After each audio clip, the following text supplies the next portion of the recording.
ये तो किस्मत ही पहुंचा है। तो मरम्मत करा लेना, वैसे भी तेरी विद्या तो सबकी मरम्मत करती है।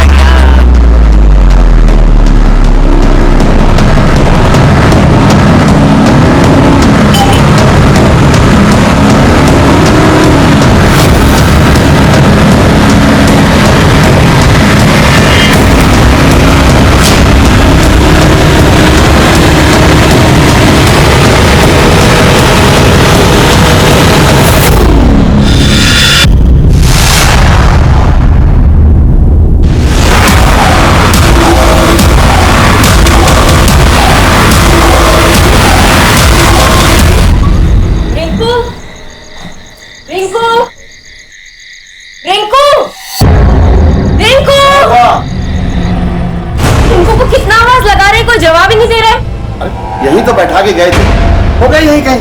यही कहीं था तो गया कहाँ? रिंकू, रिंकू।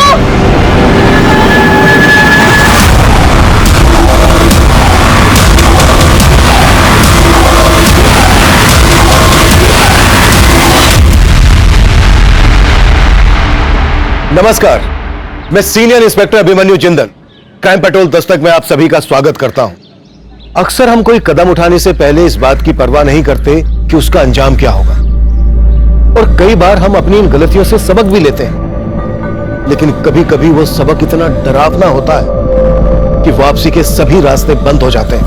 ये केस विद्या की जिंदगी के एक ऐसे ही उतार चढ़ाव से जुड़ा था जहां उसे हर कदम पर गहरे जोखिम की दस्तक मिल रही थी, लेकिन फिर भी वो उन अंगारों पर चल रही थी जहां उसका हाथ अपने बेटे से छूट चुका था। ये केस सिर्फ विद्या के बेटे के गायब होने की पहेली नहीं था, ये केस हमें एक अलग ही परिवेश में लेकर जाने वाला था। साहब, ये हमारा बेटा बिट्टू सुबह पूजा के फूल लेने गया था, तब से मिल नहीं रहा है। अकेले? जी साहब। पंडित जी, आपका बेटा बहुत छोटा है, आपने इसे अकेले ही बाजार में भेज दिया? साहब, बिट्टू रोज अकेले ही बाजार में फूल लेने जाता था। हमारी शादी के 15 साल के बाद हमको एक लौता बेटा मिला था साहब। अगर इसको कुछ हो गया साहब तो हमारी स्वर्गवासी बीवी की आत्मा हमको बहुत कचोटेगी साहब, बहुत कचोटेगी।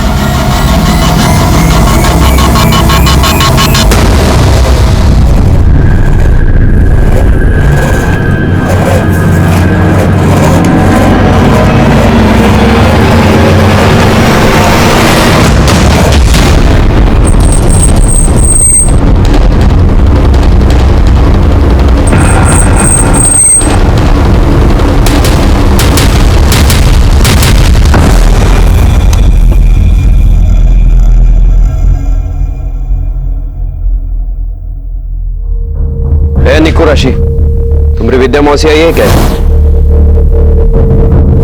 नहीं मौसा जी, विद्या मौसी तो नहीं आई। रिंकू मिला क्या? रिंकू तो तभी मिलेगा ना जब तुम्हारी मौसी मिलेगी। निको, तुम्हारे मम्मी पापा आया अंदर? नहीं, वो तो राशि के घर गए। ठीक है, चलो चलता हूं।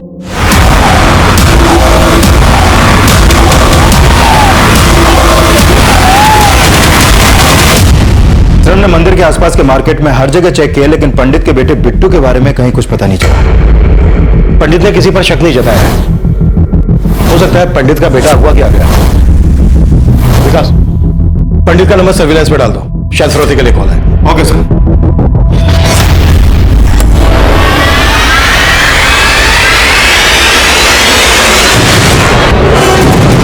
विद्या, रिंकू, अरे कहाँ रखा है इनको? हाँ? कहा रे, तुम यहाँ काहे के लिए धमक पड़े हो? तुमको फोन पे बोले थे ना कि विद्या यहाँ नहीं है, तो रिंकू कहाँ से होगा? ये छोटी साली साहिबा, आपको क्या लगता है कि हम आप पर भरोसा करते हैं क्या? बोल तो ऐसे रहे हो जैसे विद्या पर बहुत भरोसा है तुमको। ओह, छोटी साली साहिबा का मुंह बंद कर दिए तो अब बड़ी साली साहिबा की खुजली मच गई क्या? ये रखो, अपनी औकात में रहो। ओह वाह वाह वाह, अब बड़े साड़ू साहब की भी सुलग गई, पर वो हमारे छोटे साड़ू साहब कहाँ है? शंकर, बेवड़े, अबे इधर क्या? उठ, उठ बेवड़े साले, अरे छोड़ उसको। साले हमारी जिंदगी बर्बाद करके तू चैन से सो रहा? विद्या और रिंकू कहाँ गायब किया तूने? मारूंगा साले। निकल साले कमीने, मेरी विद्या और रिंकू को कुछ हो गया ना बस साले।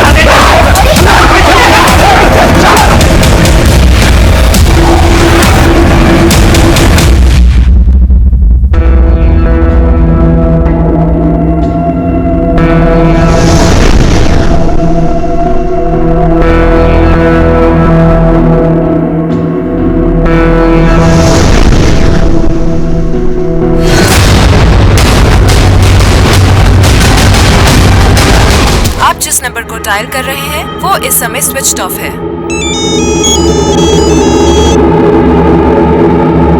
हेलो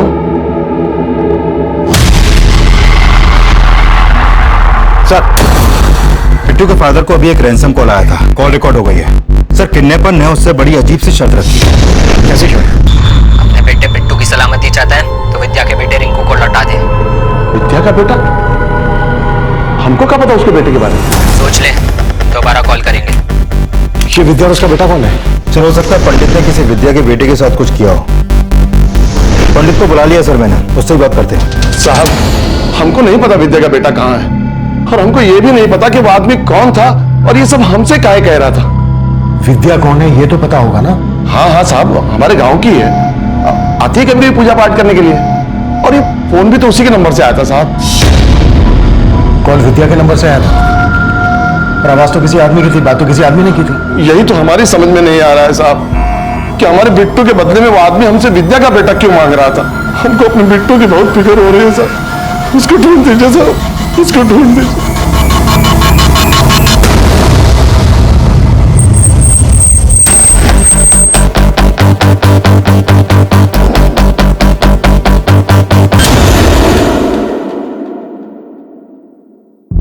सुनिए, कहिए सर। ये विद्या का है? सर, विद्या और उसके बेटे को तो 2 दिन से नहीं देखा है हमने। विद्या और उसके बेटे के अलावा और कौन यहाँ रहता है? सर, उसका पति रघु, और वो कल से खुद गायब है। Thank you. पंडित बता रहा था कि उसे रैंसम के लिए जो कॉल आया था वो विद्या के नंबर से आया था, और बात किसी आदमी ने की थी। विद्या का पति रघु भी गायब है। कहीं ऐसा तो नहीं है कि इन दोनों मियां बीवी की मिलीभगत हो?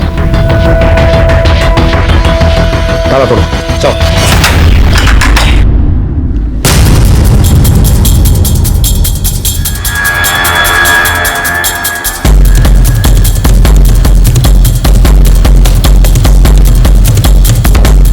सर, इधर ये पैसे मिले।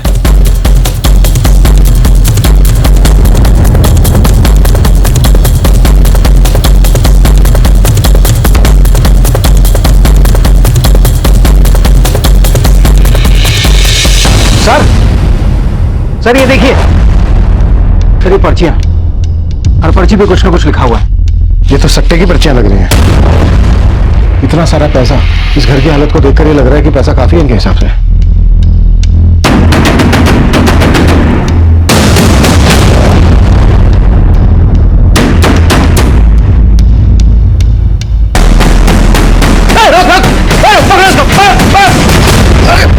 अरे साहब, मैंने कुछ नहीं किया साहब। अरे साहब, मेरी बात तो सुनिए साहब, मैंने कुछ नहीं किया। क्यों भागा था तू? क्यों भागा था?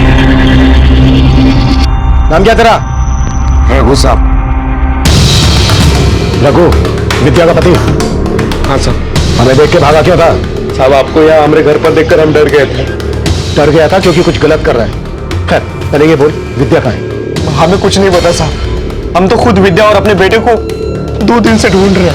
ढूंढ रहा है? कहीं छिपा के रखा है जैसे पंडित के बेटे बिट्टू को छिपा के रखा है? पंडित का बेटा? ये सब आप क्या बोल रहे हैं? होशियारी नहीं, तूने पंडित को रैंसम के लिए कॉल किया था ना? तूने बोला था ना पंडित से कि तुझे उसके बेटे बिट्टू के बदले अपना बेटा चाहिए रिंकू। अब ये बोल अकेले कर रहा था ये सब, या फिर तेरी बीवी विद्या भी शामिल है इसमें? साहब, इसके बारे में हमें कुछ नहीं पता, और विद्या कहाँ गई ये भी हमें नहीं पता साहब। वो तो खुद हमारे बेटे रिंकू को लेकर गायब हो गई है। गायब है तो तूने गुमशुदगी की रिपोर्ट क्यों नहीं लिखवाई? साहब, हमको तो लग रहा था कि वो हमसे तंग आकर भाग गई है। वो बहुत बार हमको धमकी भी दे चुकी थी। आती अब तक वक्त का अंदाजा भी है। वक्त का अंदाजा ना होता तो घर लौट कर नहीं आती, समझा? पकड़ अपनी दारू, पी जा और सो जा। दारू लेकर आए तो अपनी औकात मत भूल। आजादी का गलत फायदा मत उठा तो अपना। तो वक्त की रोटी दे नहीं सकता, आजादी देगा। यहाँ हमारा घर है, समझी? अच्छा तो रह अपने घर में, हम अपने रिंकू को लेकर जाते हैं यहाँ से। तुझे अकेली को जाना है ना, तो तू जा। हमारे बेटे को क्यों लेके जा रही है? पैदा हमने किया। साहब हम पैसा वैसा तो कुछ कमाते नहीं, इसलिए हमेशा आकर से बात करती थी हमसे। पैसा नहीं कमाता था तो तेरे घर में ये इतना सारा पैसा और ये पर्चियां, सट्टा खेलता है तू? नहीं साहब, हम सट्टा वट्टा नहीं खेलते। शायद हमारी बीवी की होगी ना। तेरी बीवी सट्टा खेलती है? हमें नहीं पता साहब, वो किसके साथ क्या क्या खेल खिलाती है। खुद को बचाने के लिए अपनी बीवी की इज्जत उछाल रहा है। साहब इज्जत तो उसने उछाली है हमारी। देखिए साहब, हमें विद्या से कोई मतलब नहीं है।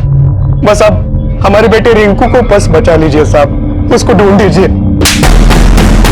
मैंने बोला ना, नौटंकी नहीं। हम यहाँ तुझसे पंडित के बेटे पिट्टू के गायब होने के बारे में पूछने आए, और तू हमें अपनी बीवी अपने बेटे की कहानी सुना रहा है। नहीं साहब, हम आपसे कुछ नहीं छुपा रहे। सच बोल। Hello, excuse me sir. Vidya के जिस नंबर से पंडित को कॉल किया गया था, उसकी लोकेशन पता चल गई है। यहाँ से 10 किलोमीटर दूर एक गांव है जैतपुर, वो नंबर वहीं एक्टिव था। उस गांव में सर्च करो, हो सकता है विद्या अपने बेटे रिंकू के साथ उसी गांव में छुपी हो। और हाँ, साथ ही विद्या और उसके पति ये रघु, इनकी कुंडली निकलवाओ सर।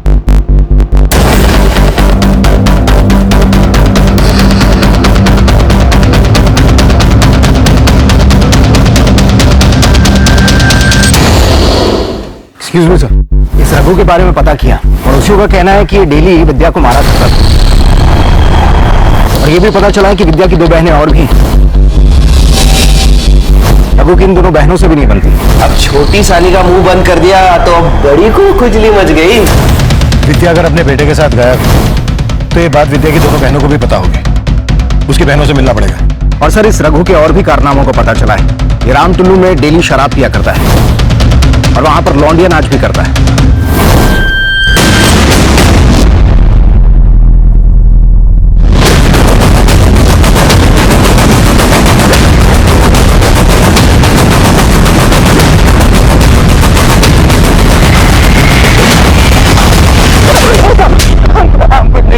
कुछ नहीं किया तो फिर भागा क्यों था? ओपन में पी रहे थे तो। अब ये बोल, रघु भी रोज आके पीता है ना यहाँ? हाँ साहब, रघु पीता भी है और नाचता भी। बहुत अच्छा लौंडा नाच करता है साहब। रघु की बीवी को गायब किसने किया? हमको नहीं मालूम साहब। हाँ, लेकिन 2 रोज पहले यहाँ पे रघु का राजा और चीकू के साथ झगड़ा हुआ था साहब। अपनी तो किस्मत ही पंक्चर है। तो मरम्मत करा दे मैं, वैसे भी तेरी विद्या तो सबकी मरम्मत करती है। दारू पे काय गुस्सा उतार रहा है बे, घर में तो तेरी चलती नहीं है। अरे बीवी कैसे संभलेगी इसको? उसको तो संभालने के लिए बाप लोग हैं। तेरा गर्मी तो हम निकालेंगे रे, साला इतना कांड करेंगे तेरा खानदान मिटा देंगे रे। राजा और चीकू इस वक्त कहाँ मिलेंगे? मालूम नहीं साहब, जब से झगड़ा हुआ है दोनों यहाँ दिखाई नहीं दिए। नंबर दे दोनों का। जी सर। इन दोनों का पता लगाओ, हो सकता है रघु और इनके बीच का झगड़ा विद्या और उसके बेटे के गायब होने से जुड़ा हो।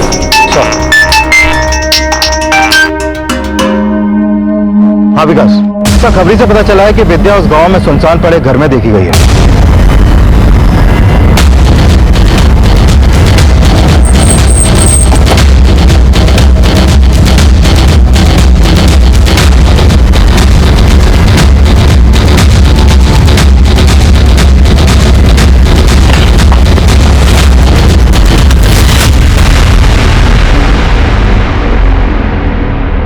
ये देखिए सर, बच्चे के कपड़े।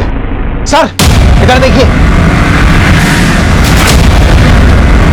ये तो विद्या है सर।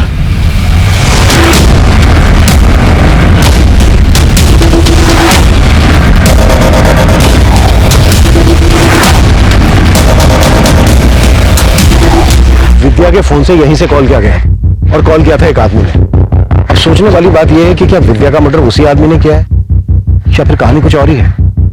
सर बच्चे के कपड़े देख के लग रहा है कि यहाँ पर कोई बच्चा भी था। कहीं वो पिट्टू तो नहीं? सर कपड़ों की पहचान पंडित से करवाते हैं, लेकिन विद्या भी अपने बेटे रिंकू के साथ गायब थी। और उस कॉलर ने पंडित के बेटे बिट्टू को लौटाने के बदले विद्या के बेटे रिंकू की डिमांड की थी। कहीं इस पंडित ने वाकई में विद्या के बेटे रिंकू को गायब करके तो नहीं रखा है? इस पंडित पर भरोसा नहीं किया जा सकता। इसके बारे में सब कुछ पता करो और यह भी पता करो कि विद्या का पति रघु यहाँ पर देखा गया था क्या। पंडित के बेटे बिट्टू के गायब होने के साथ साथ हमें विद्या के बेटे रिंकू के गायब होने की भी कहानी समझनी पड़ेगी। तभी जाकर पता चलेगा कि विद्या का मर्डर किसने किया और किस मकसद से किया।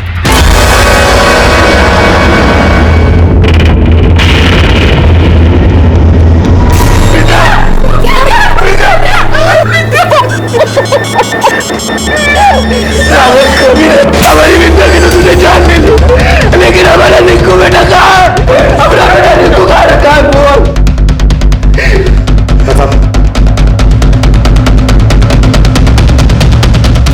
लेकिन रघु बहुत ही चालाक आदमी है सर। विद्या उससे हमेशा ही परेशान रहती थी। सर हम तो खुद ही आपके पास रिपोर्ट लिखाने आने वाले थे विद्या के मर्डर का, रघु पे आरोप लगाने के लिए।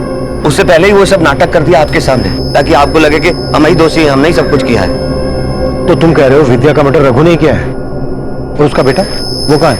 सर वो हम कैसे बता सकते हैं कहाँ होगा? सर रघु कुछ कमाता धमाता नहीं था, एक नंबर का बेवड़ा है, शराबी आदमी है। आप तो सर चुपचाप उसके घर में थोड़ा पैसे का मदद कर देते थे, लेकिन वो इस बात का हमेशा उल्टा ही मतलब लेता था।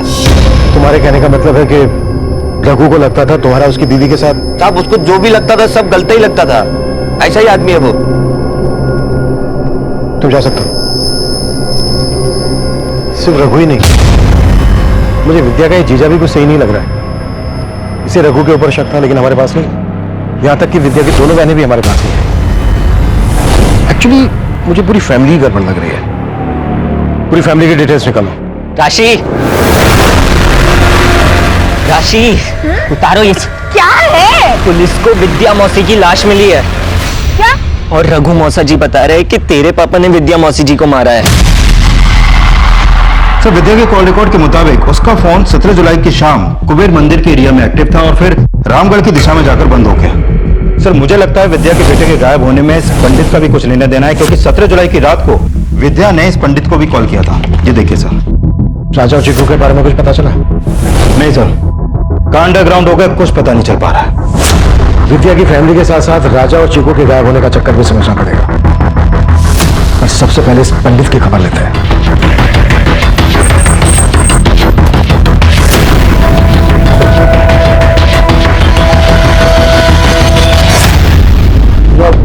साहब क्या हमारा बेटा मिल गया? अभी नहीं, लेकिन हम ये जानने आए हैं कि आपके बेटे के गायब होने के पीछे मकसद क्या है। विकास चल। क्या बात है साहब, उनको अंदर क्यों भेज दिया साहब? घबराइए नहीं पंडित जी, घबराइए नहीं, दर्शन करने गए हैं। अब आप ये बोलिए कि दक्षिणा क्या ले? हम समझे नहीं साहब।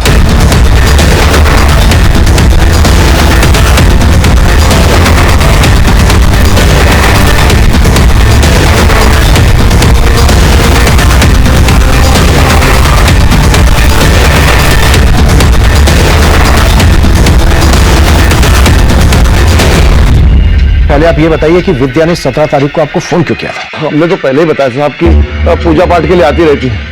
वैसे अपनी किस्मत और ग्रहों को दुरुस्त करवाने के लिए आई थी। उसके ग्रह तो दुरुस्त कर दिए पंडित जी, पर अब आपके बिगड़ने वाला है। सर ये अंदर से 500 और 2000 के इतने सारे नकली नोट मिले हैं। साहब ये तो नजर उतारा के लिए साहब, इसी से तो झाड़ते साहब, इसी से तो झाड़ते। पर अब तेरी झाड़ेंगे आप। ये बता मंदिर के पीछे इतने सारी यूज्ड कॉन्डोम की दुकान क्यों खोल रखी है तूने? वो किसका उतारा है? थाने लेकर चलो इसे, वो इसकी तबीयत से नजर उतारेंगे। रुकिए साहब, सब कुछ सच सच बताते हैं साहब। उस दिन भी वो अपनी नजर उतरवाने के लिए आई थी साहब, और उसका बच्चा यहाँ बाहर हमारे बिट्टू के साथ खेल रहा था साहब। जब जाने लगी तो उसका रिंकू गायब था साहब। कहीं नहीं मिला रिंकू, कहाँ है बोलो ना। हमको क्या पता कहाँ है रिंकू?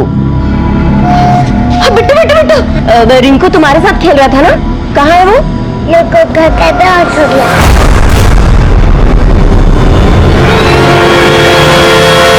लड्डू खा के बेहोश हो गए? बोल क्या मिलाया था लड्डू में? बोल कहाँ है मेरा बच्चा? कमीने बोल। पगला गई है क्या? हमको क्या पता कहाँ है रिंकू? उसको गलत फहमी हो गई थी साहब, हमने तो सोचा ही नहीं था कि हमारे बच्चे को गायब कर देंगे। लड्डू में क्या मिलाया था तूने? सच बोल। अंदर से ये मिलाई थी ना तुमने? साहब गलती से हमने उसको वाला लड्डू दे दिए थे। रिंकू गिरे बैठे बेटा, हेलो लड्डू खा। तो तू अपने भक्तों को लड्डू खिलाता है? अब ये बोल, विद्या को भी तू नहीं मारा है ना? नहीं नहीं नहीं नहीं साहब, हमने ना विद्या को मारा है और ना उसके बेटे को गायब किया। हमको हमारा बेटा ला दीजिए साहब, हम अपने बेटे के बगैर नहीं रह सकते साहब। सर, इस पंडित ने किसी बच्चे को छुपा कर रखा होगा, ऐसा कुछ लग नहीं रहा। पंडित को अगर अभी थाने लेकर गए तो किडनैपर चौकन्ने हो जाएंगे। हाँ, बचा सकते हैं बच्चे को। एक काम करते हैं, पंडित को यहीं छोड़ देते हैं, लेकिन नजर रखो इस पर। Okay sir. हाँ प्रताप सर, एक खबर पता चली है। इस रघु को लौंडा डांस और शराब के साथ साथ जुए की भी लत है। टिहरी के पास इनका एक अड्डा है जहां पर अक्सर जुआ चलता है। उठा लो। Yes sir.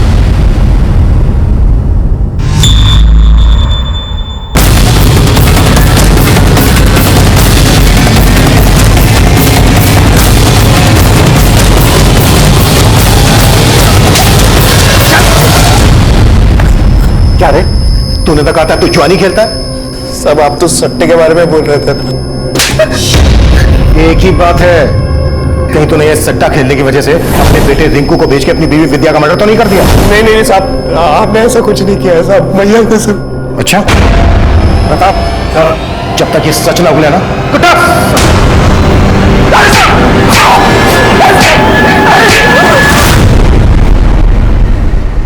रघु की बीवी विद्या का मर्डर हो गया, उसका और पंडित का बेटा गायब।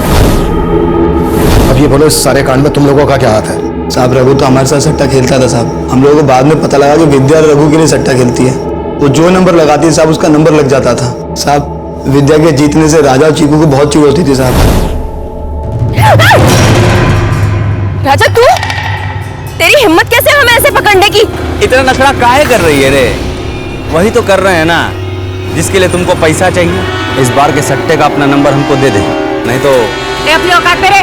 अरे तेरा औकात जानते नहीं है का हम तो हाथ क्या सब कुछ लगाएंगे, और अगर किसी को कुछ बोला ना तो तेरा सारा भांडा फोड़ देंगे।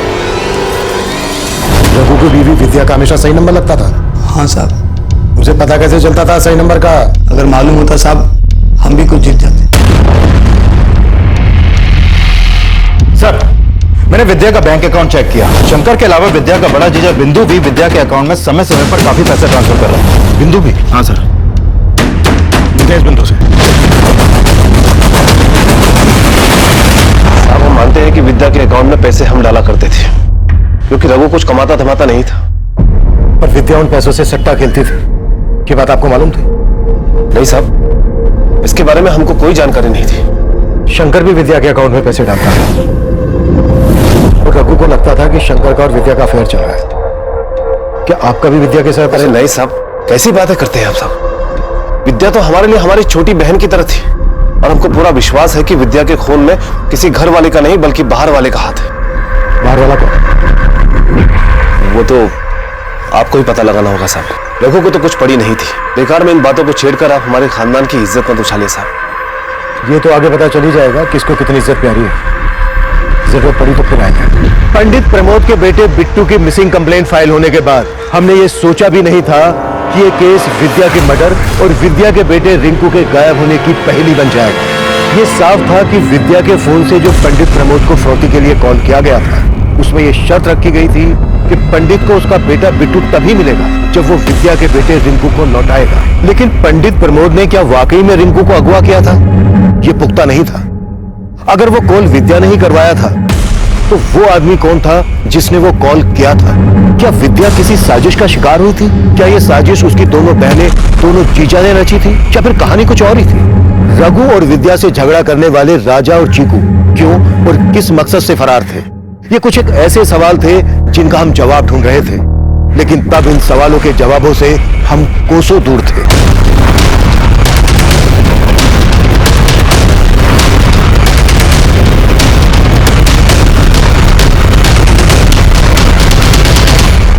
मैं कम इन सर?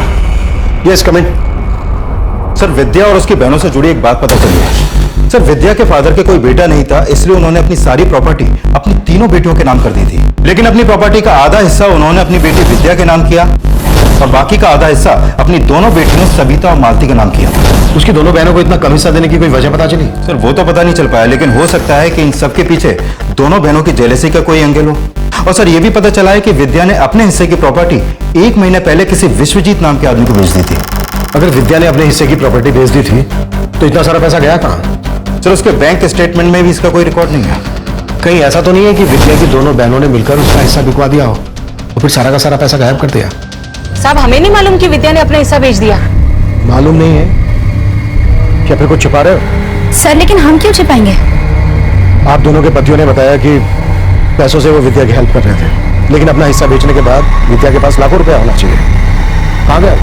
ये बात तो आप उसके पति से जाके पूछिए ना, क्या पता पैसे के लिए उसने विद्या को मार दिया हो। ये क्या कह रहे साहब? विद्या के पास इतनी जायदाद थी, हमें तो मालूम ही नहीं था। ये नाटक ड्रामा नहीं। चल बोल, क्यों मारा विद्या को? और तेरा और पंडित का बेटा कहाँ है? नहीं नहीं साहब, हमने ऐसा कुछ नहीं किया, हम सच बोल रहे हैं। हमारे यहाँ तो पैसों के लाले पड़े हुए थे, हमारी मजबूरी का फायदा उठा रहा था वो विद्या का जीजा शंकर। वो क्या? बोल आगे। वो विद्या के साथ हम अच्छी तरह जाना था कि तुम इतना पैसा नहीं कमाते हो कि तुम अपना घर चला पाओ। फिकर नॉट, हम तुम्हारी मदद करेंगे। मदद? अरे तुम परेशान नहीं हो। अब आदमी कोई किसी की मदद करेगा तो बदले में कुछ तो मांगेगा। तुम्हारी मिसेज को कभी कभी हमारे पास भेज दिया करो बस। ए शंकर, ये क्या बकवास कर रहा है बे? बीवी है वो हमारी, जबान संभाल के बात कर। अरे क्रोध करने से कुछ हासिल नहीं होगा। अपने पैसा और दारू के बारे में सोच। चलो, कैसा पति है तू? अपनी बीवी का सौदा किया? और क्या करता साहब, हमारे यहाँ तो खाने के लाले पड़े हुए थे, इसलिए जिल्लत की जिंदगी बर्दाश्त करनी पड़ी। और जब जिल्लत की जिंदगी बर्दाश्त नहीं हुई तो मारते विद्या को? नहीं साहब, सोने का अंडा देने वाली मुर्गी को हम क्यों मारेंगे साहब? हमें तो शक है उसकी बहन पर। कहो, तुमको मालूम है तुम्हारी बीवी कहाँ है? हाँ, आपके पति के साथ हुंदुर फॉल गई है पिकनिक के लिए। तुमसे तुम्हारी बीवी संभलती नहीं है, तुम ना उसके दलाल बन गए हो। ये सब आपको किसने बताया? अरे खुद विद्या बोली है कि तुम बोले हो उसे शंकर के साथ सोने के लिए। अरे कैसे आदमी हो? तुम्हारी बीवी सरेआम हमारे घर आकर हमारे पति के साथ सो रही है और तुम्हें कोनो दिक्कत नहीं है? देखिए, हमें कोनो दिक्कत नहीं है, और अगर आपको है ना तो जाके बोल दीजिए। पति भी आपका है और बहन भी आपकी, जो मर्जी है करो। सब माना कि अपनी इज्जत हम खुद बेच खाए, लेकिन हमने विद्या के साथ ऐसा कुछ नहीं किया। विद्या से दिक्कत थी उसकी बहन मालती को, और सब उसकी जायदाद के बारे में सुनकर तो लग रहा है कि उसकी बड़ी बहन सविता को भी उससे दिक्कत होगी। साहब बस हमारे बेटे रिंकू को ढूंढ दीजिए साहब, बाकी हमें कुछ दीजिए। मेरे साथ होशियारी नहीं। कहाँ है विद्या का बेटा? और पंडित के बेटे को क्यों अगवा किया तूने? विद्या को फंसाने के लिए? साहब हमने किसी को नहीं फंसाया, हम कुछ नहीं जानते साहब। हम उसे काहे मारेंगे? वो तो हमको बहुत पसंद करती थी साहब, लेकिन साहब हमारी बीवी मालती और सविता दीदी बहुत चिढ़ते थे विद्या से। आप उनसे पूछो साहब, हम कसम खाते हैं हम कुछ नहीं किए साहब। आप दोनों ये तो बिल्कुल बोलना ही मत कि विद्या का आपके पति शंकर और बिंदु के साथ अफेयर नहीं चल रहा था। नहीं साहब, आप बिंदु जी को इसमें मत घसीटिए। ये सब मालती का पति शंकर करता था। विद्या ने हमारी जिंदगी नरक बना दी थी, लेकिन हमने कुछ भी नहीं किया उसके साथ, बल्कि हम तो उसे समझाते थे, लेकिन हमेशा हमें उल्टा ही समझती थी। ये क्या कर रही है तू विद्या? अपनी ही बहन का घर उजाड़ रही है तू? उजाड़ रही हूँ? उजाड़ नहीं रही हूँ दीदी, उसका घर बसा रही हूँ। जो खुशी वो अपने पति को नहीं दे सकती ना, वो खुशी दे रहे हैं हम उसके पति को। अरे कमीनी, तू मेरा पति छीन रही है। छीना नहीं है। ओ, तुम्हें तो रघु पसंद था ना, तो तुम रख लो उसको, चलेगा मुझे। ये तू बहुत गलत कर रही है विद्या, मैं कह रही हूँ तुझे। तू ना गलत कर रही हूँ मैं दीदी? आपको भी रघु में हिस्सा चाहिए क्या? तो ले लो ना, मैंने कब मना किया आपकी? या होश में रख के बात कर तुम। आपकी क्यों सुलग रही है जिया जी? आप भी शंकर जिया जी की तरह हमें लूटना चाहते हैं क्या? तो लूट लीजिए।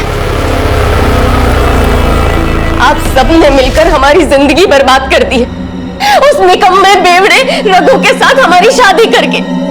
जब तक उसकी असलियत का पता चलता हम पेट से थे। हमने कहा बच्चा गिरा दे, तो आप लोगों ने पैसा देके हमारा मुंह बंद कर दिया। पेट से थी ये, पिटती रही उससे, और आप लोगों ने कुछ नहीं किया। पिटती रही बस। तो रघु आप दोनों की पसंद था?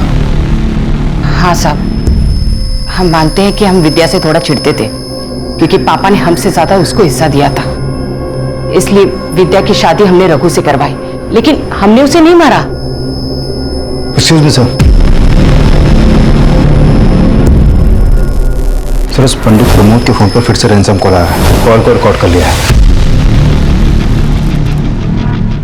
देख पंडित, अगर तूने हमको सट्टे का सही नंबर नहीं बताया ना तो समझो तुम्हारा बेटा खत्म। अरे भाई हम सब बता देंगे, हमको हमारा बेटा लौटा दो बस।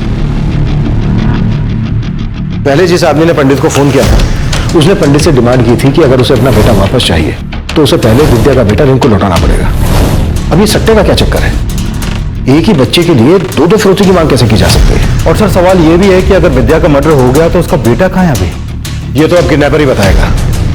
या तो ये शायद कोई एक ही आदमी है जो दो दो मांगे कर रहा है, या फिर कोई मौका देखकर ब्लफ खेल रहा है। और सर पंडित ने अपने बेटे के बदले सट्टे के 2 नंबर दिए हैं और किडनैपर उन नंबर्स के बदले पंडित का बेटा लौटाने वाला है।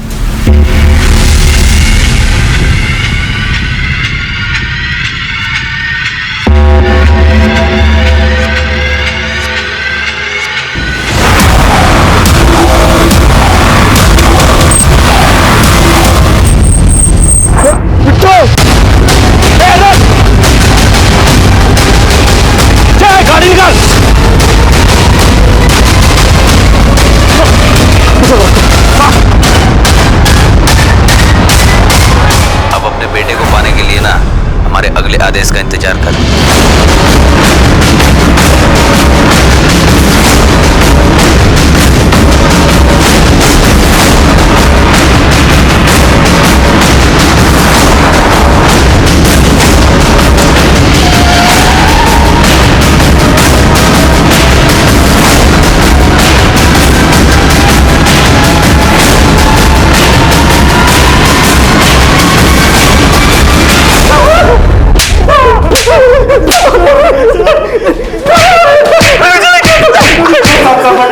विकास,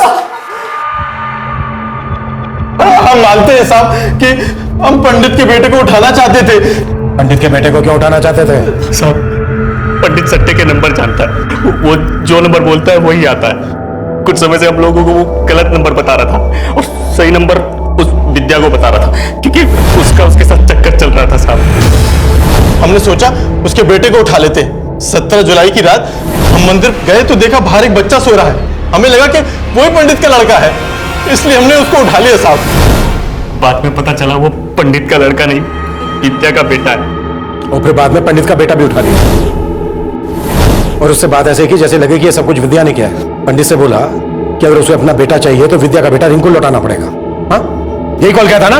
नहीं साहब, हमने पहले कॉल नहीं किए थे। हमको तो पता भी नहीं था कि पंडित के बेटे को किसी ने उठा लिया। हमने तो इसी बार कॉल किया था साहब। कुटो सालों और तब तक कुटो जब तक ये सच ना उगले। सर वो दोनों यही बोल रहे हैं कि उन्होंने विद्या के बेटे रिंकू को पंडित का बेटा बिट्टू समझ के उठाया था, लेकिन फिरौती की पहली कॉल उन्होंने नहीं की थी। उस पहली कॉल में यही कहा गया था कि अगर पंडित को अपना बेटा वापस चाहिए तो उसे उसके बदले में विद्या का बेटा रिंकू लौटाना होगा। राजा और चीकू अगर सही बोल रहे हैं कि बिट्टू के बदले उन्होंने गलती से रिंकू को उठा लिया था, तो इसका मतलब यह है कि पंडित के बेटे बिट्टू को विद्या ने उठाया होगा और विद्या के बिहार पे किसी आदमी ने पंडित को कॉल किया होगा रैंसम वाला। अब सवाल यह है कि वो आदमी कौन होगा और विद्या को किसने मारा होगा? सर ये तो पता नहीं चल पाया, लेकिन हो सकता है कि पंडित ने पता लगा लिया हो और उसी ने विद्या को मारा हो। कुछ नहीं किया बाप रे बाप, कुछ नहीं किया। अरे पंडित जी घबराइए नहीं, आपने इतना महान कार्य किया है, आपको फल देना तो बनता है ना। हा? लाओ भाई पंडित जी का फल लाओ। अरे बाप रे बाप, तो मर गया रे बाप, मर गया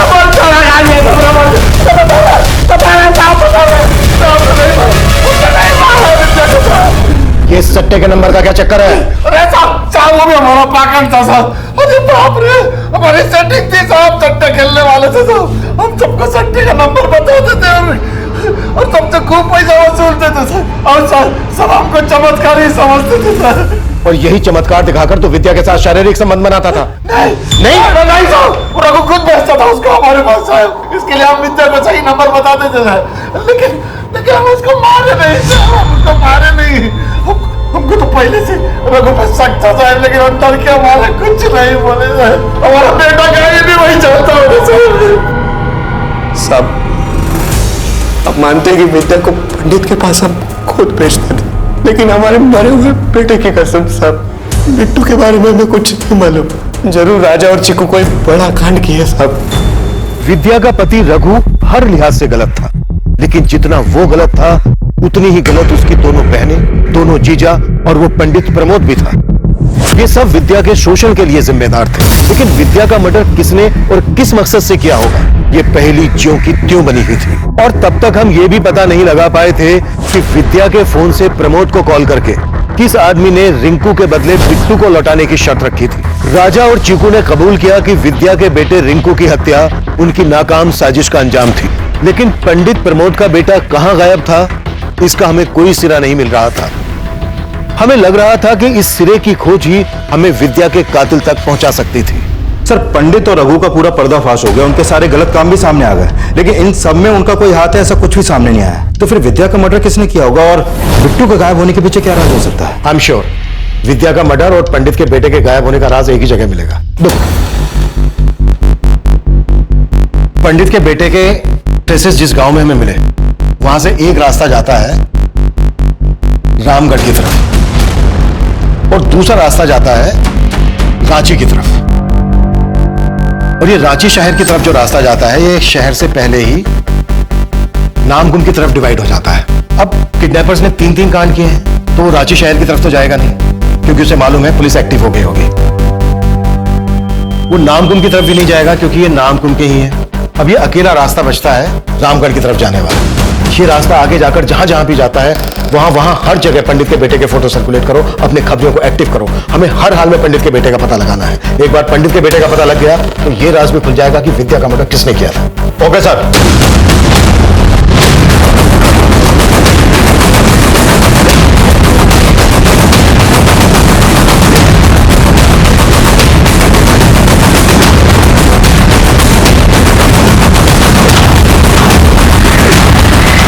भैया 10 रुपए के 2 जगह फरसान देना। जी।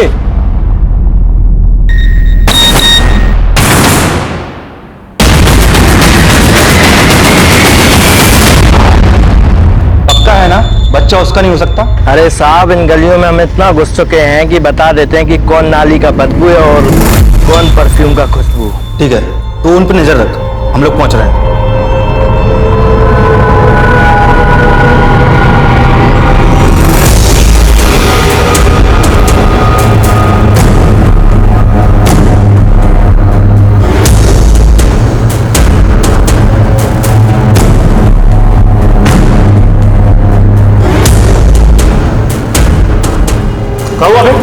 एक आदमी पीछे पड़ गया था, साला पता नहीं पुलिस का आदमी लग रहा था। का बकवास पे ले जा रहा है? और सर तू यहाँ क्या?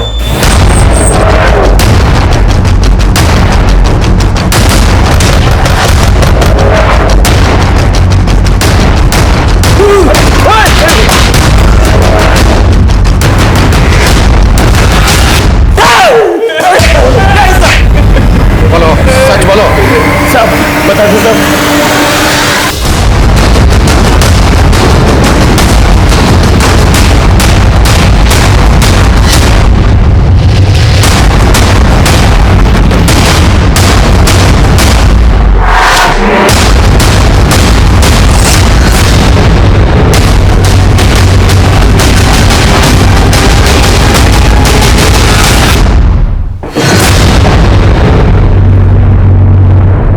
तुम दोनों की उम्र का लिहाज कर रहा हूं। बेहतर है तुम दोनों के लिए कि शुरू से बताना शुरू कर दूं, एकदम शुरू से।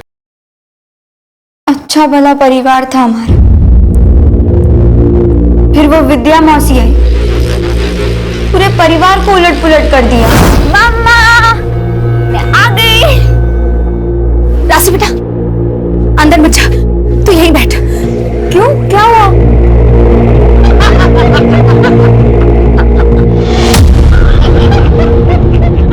मेरे पापा को काबू में करके भूख मिटी नहीं ना उनकी, इसलिए उन्होंने हमारे पैसों पर भी नजर डालना शुरू कर दिया। मम्मा मुझे ट्रिप के लिए 2500 रुपए दो ना, आपको मैंने बताया था ना बहुत। मम्मा मम्मा आप रो क्यों रहे हो? मेरे पास अभी बस इतनी ही है, बाकी के सारे पैसे तेरे पापा ने उसको।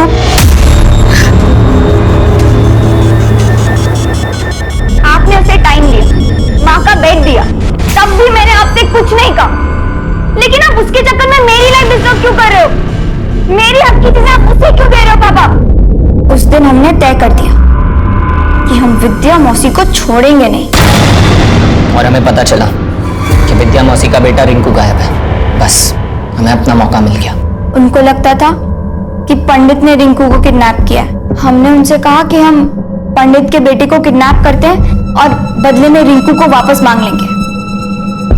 शुरू में तो वो मना कर रही थी, लेकिन फिर वो मान गई।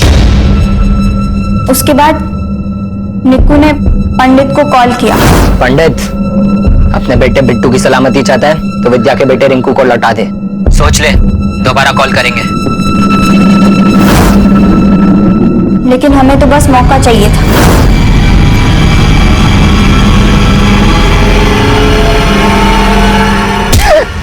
फिर हमने बिट्टू को 1.5 लाख में बेच दिया। और हमने जो भी किया वो राशि के कहने पे किया। हम नहीं चाहते थे कि विद्या मौसी इसके पापा की तरह हमारे पापा की लाइफ में भी आ जाए। अरे मैं तुझे बेवकूफ बना रही थी, तुझे पापा के नाम से डरा के। अब क्या है ना, ये सब अकेले तो होता नहीं मुझसे। मुझे तो बस एक चूजा चाहिए था। तुमने अपनी जिंदगी खराब करने वाले से बदला लेने के लिए दूसरे की जिंदगी बर्बाद कर दी।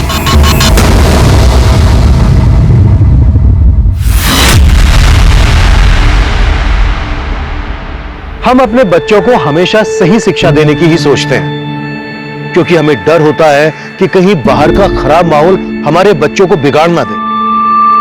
लेकिन हम कभी ये नहीं सोचते कि हमारी खुद की बुरी आदतें भी हमारे बच्चों पर गलत असर छोड़ सकती हैं। लेकिन विद्या और रिंकू के साथ जो हुआ उसके लिए हमेशा रघु जिम्मेदार रहेगा। सवाल यह भी उठेगा कि दूसरों की ज्यादतियां स्वीकार करने के बजाय बेहतर यह होता कि वो अपनी गरिमा को बचाने की कोशिश करती, हमारे पास आती, हमसे न्याय की मांग करती। उसकी सबसे बड़ी भूल यह भी थी कि रिंकू के लापता होने के बाद वो हमारे पास नहीं आई और राशि और निक्कू की बातों में आकर उसने पंडित प्रमोद को सबक सिखाने की योजना बनाई। और जब जब सबक लेने के बजाय दूसरों को सबक देने की मंशा मन में उठती है, तब तब अगला कदम अपराध की तरफ जाता है। देखते हैं हमारे आज के एपिसोड की दूसरी कहानी।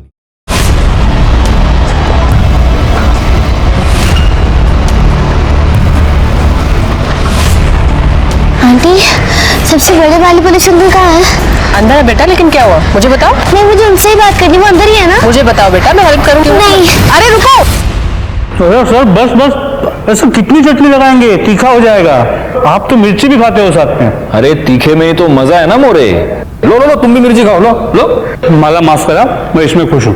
अरे कहाँ जा रहे हो? वेट। आप सबसे बड़े वाले पुलिस अंकल हो ना? हाँ बेटा, क्या हुआ, क्या बात हुई? अंकल, आप प्लीज काजल दीदी को निकाल लो, वो अंदर ही है। प्लीज अंकल आप चलो ना। एक मिनट, तुम अकेली पुलिस स्टेशन आई हो? तुम्हारे साथ कोई बड़ा नहीं है? तुम्हारे मम्मी पापा कहाँ हैं? मैं मम्मी को बताया था, लेकिन मम्मी को लगता है मैं झूठ बोल रही हूँ, इसलिए मैं उनको बिना बताए आई हूँ। अंकल आप प्लीज चलो ना वहाँ पे। नाम क्या है तुम्हारा, कहाँ रहती हो तुम? मेरा नाम रियादेश पांडे है और मैं सामने वाली बिल्डिंग में रहती हूँ। ये जल विहार में? हाँ। ओके, बैठो बैठो बैठो बैठो बैठो। हाँ तो रिया, पानी पियोगी? नहीं। ओके, अब ये बताओ, ये काजल दीदी ये बहन है तुम्हारी? नहीं, बहन नहीं है, हमारी फ्रेंड है और वो मुझसे ऊपर वाले फ्लैट में रहती है। अंकल आप प्लीज उनको निकाल लो ना। अरे लेकिन किससे छुड़ा है? वो अपने ही फ्लैट में है ना? नहीं, वो उनका फ्लैट नहीं है, वो चंपक अंकल का फ्लैट है, वही उनको लेकर रहते हैं यहाँ पे। अंकल मुझे पता है वो अंदर है। अंकल आप प्लीज उनको निकाल लो ना वहाँ से। अंकल एक मिनट, तुम्हारी ये काजल दीदी इस चंपक अंकल के साथ रहती है? नहीं अंकल, काजल दीदी अकेले ही रहती है। चंपक अंकल कहीं और रहते हैं, लेकिन उन्होंने बाहर से लॉक लगा दिया है। ये बात मैंने आई को बताई तो वो कह रही मेरी साली आए तो। वॉचमैन अंकल तो अपनी चेयर से ही नहीं उठते। अंकल प्लीज आप उनको बाहर निकालो ना uncle please. Okay okay okay sound, इसके साथ जाओ। अंकल प्लीज आप चलिए ना प्लीज अंकल। अरे बेटा ये पुलिस आंटी है ना, हाँ ये तुम्हारे साथ जाएंगी और अगर कुछ बड़ी प्रॉब्लम हुई तो हमको फोन कर देगी, फिर हम आएंगे। Okay promise? प्रॉमिस। जाओ।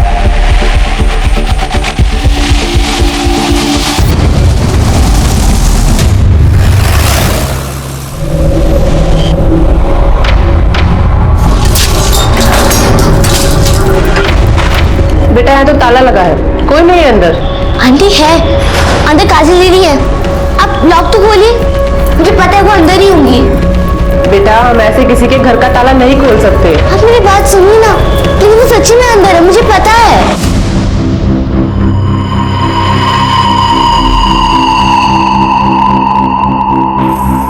एक्सक्यूज मी जी, आप इन्हें जानती हैं? जी हाँ, ये चंपक जी का घर है। इनका कोई नंबर वगैरह है आपके पास? जी हाँ, उनका नंबर है मेरे पास।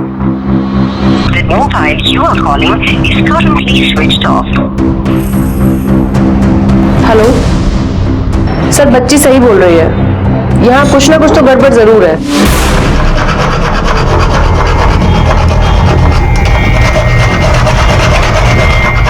मम्मी इतनी कोशिश में कहाँ से आ रही है? कुछ नहीं बेटा।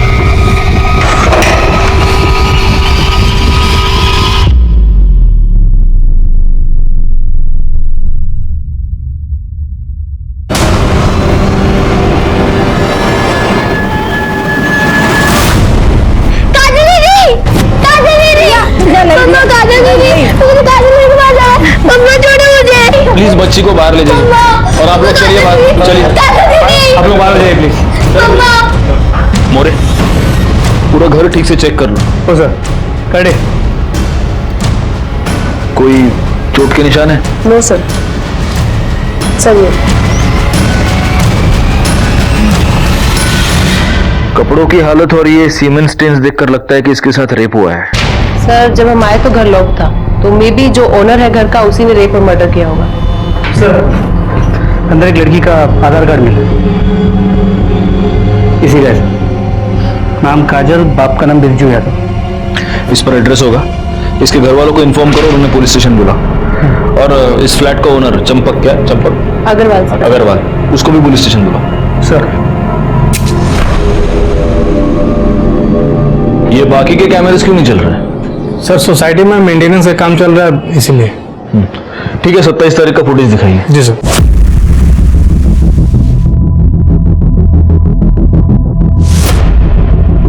सर सोसाइटी में पहले से सबको इन्फॉर्म कर दिया गया था कि 27 तारीख को मेंटेनेंस के चलते दिन में 2:30 से 5:30 के बीच लाइट नहीं रहेगी, लेकिन सर काम जल्दी पूरा हो गया तो लाइट 3:30 बजे आ गई। नहीं, इसका मतलब 27 तारीख का 2:30 से 3:30, इसे 1 घंटे का फुटेज ही हमारे पास नहीं है। नहीं सर। हाँ ठीक है मोरे, बाकी का फुटेज जल्दी से जल्दी कलेक्ट करो। रिया तुम ठीक हो? क्या हम बात कर सकते हैं? जी। मुझे एक बात बताओ, तुम्हारी काजल दीदी को तुम कब से जानती हो? 6 महीने पहले, जब वो हमारी बिल्डिंग में नहीं आई थी।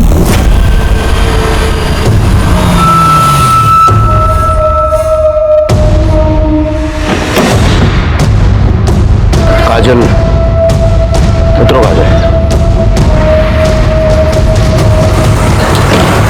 चलो। उन्होंने मुझे बताया था कि उनकी आई उन्हें छोड़कर चली गई थी। हम बोल रहे हैं थोड़ा सब्र करो, सब ठीक कर देंगे। अरे तुम्हारा बाप कौन सा बहुत बड़ा धंधा फेंक रहा जो हमें बातें सुना रही हो? हमारे बाप पे जाने की औकात नहीं है तुम्हारी। 2 कौड़ी के आदमी हो तुम। चिटकुट पत्नी करने के अलावा तुम्हारे पास और कोई काम है क्या? हमें नहीं रहना है, हम जा रहे हैं। हमें छोड़ के मत जाओ, हम नहीं रह पाएंगे, हमें साथ में नहीं रह पाएंगे। हम आएंगे तुमको लेने, पर अभी नहीं लेके जाएंगे। नहीं रह पाएंगे। काहे नहीं लेके जा सकती?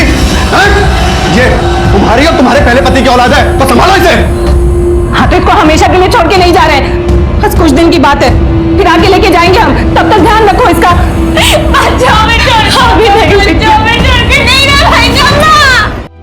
काजल दीदी आते जाते मुझे मिलती थी। पहले तो वो उससे मुझे स्माइली देती थी। दीदी आप मेरे साथ खेलोगे? अभी मुझे कुछ काम है, तुम खेलो, बाद में खेलूंगी। हाँ ठीक है। फिर धीरे धीरे हमारी दोस्ती हो गई। तुम मुझे पकड़ ठीक है ना? हाँ। चल चल चल।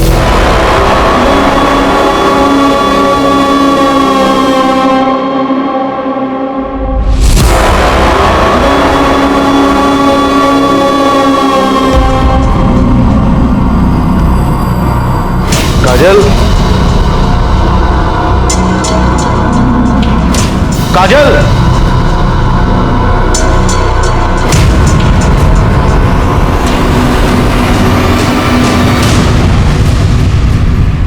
काजल ने तुम्हें बाद में बताया कि वो क्यों भाग गई थी?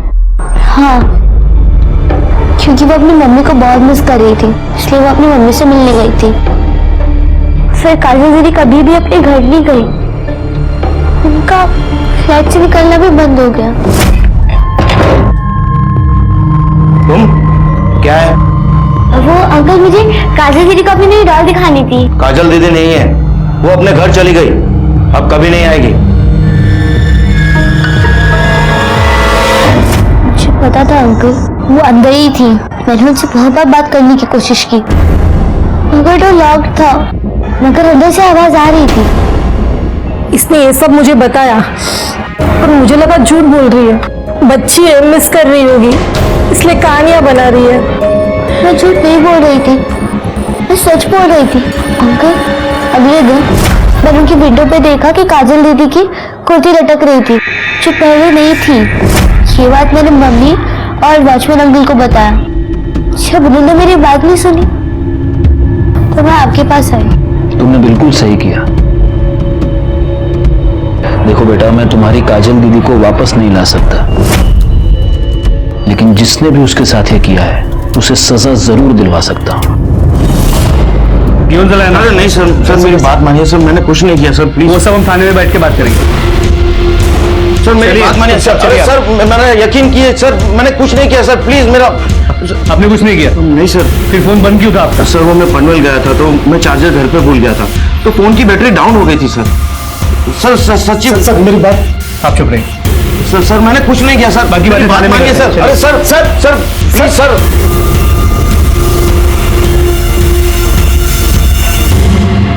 क्या काजल का मर्डर हो गया? किसने मारा उसे और क्यों? यही तो हम भी जानना चाहते हैं। वैसे जलविहार वाले फ्लैट की चाबी सिर्फ आपके पास थी। सर आप मुझ पे शक कर रहे हैं? मैं उसे क्यों मारूंगा?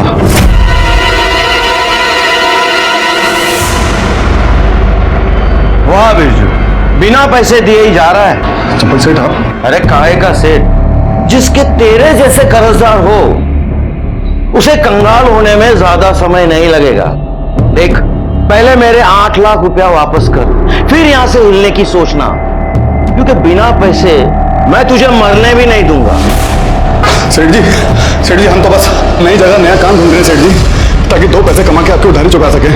सेठ जी थोड़ी मोहलत है ना। मोहलत? अरे बहुत दे दी मोहलत और बहुत कर लिया विश्वास। देख, अब या तो तू मेरे पैसे वापस दे दे या कोई गारंटी। तो पहले से ही सब कुछ गिरवी रख चुके हैं सेठ जी, हमारे पास कुछ नहीं है सेठ जी। वो तू देख ले, पर आज मैं यहां से हिलने वाला नहीं हूं।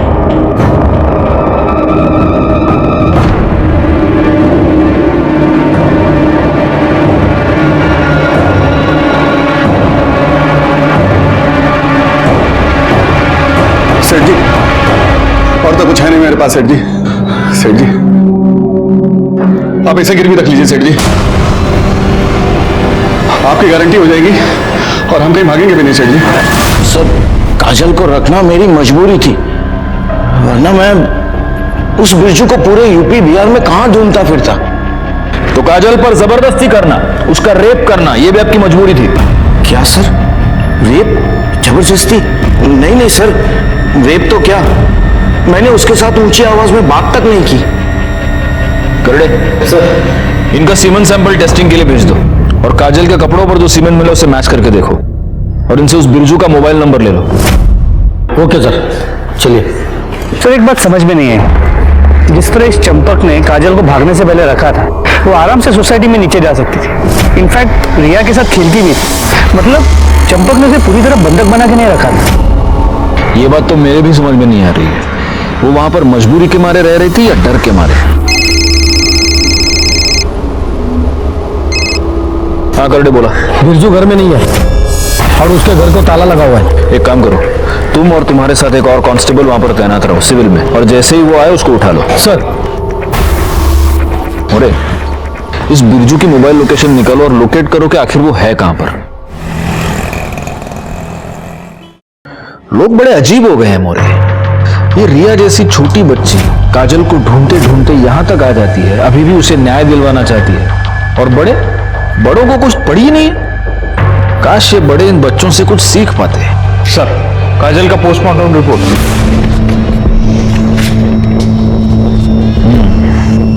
मौत का समय दोपहर को 2:30 से 3 के बीच। मौत गला दबाने की वजह से हुई है और मौत से ठीक पहले उस पर रेप किया गया है। वो तो उसके कपड़ों की हालत से क्लियर था सर। एक और बात है मोरे, जब काजल की मौत हुई तब वो 2 महीने की प्रेग्नेंट थी।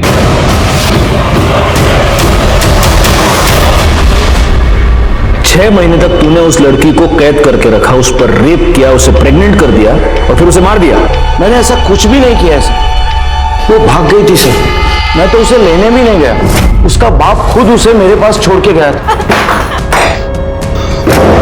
माफ कर दीजिए सेठ जी, बच्ची है सेठ जी, भला बुरा का कोई समझ नहीं है इसे, लेकिन एक बात हम इसके खोपड़े में अच्छी तरह घुसा दी है कि जब तक हम इसे लेने ना आए ना, ये हिलेगी नहीं यहां से सेठ जी। और सेठ जी आपकी तसल्ली के लिए बोल रहे हैं, अगर आप चाहें तो इसे रस्सियों से बांध के रखिए, हमें कोई एतराज नहीं।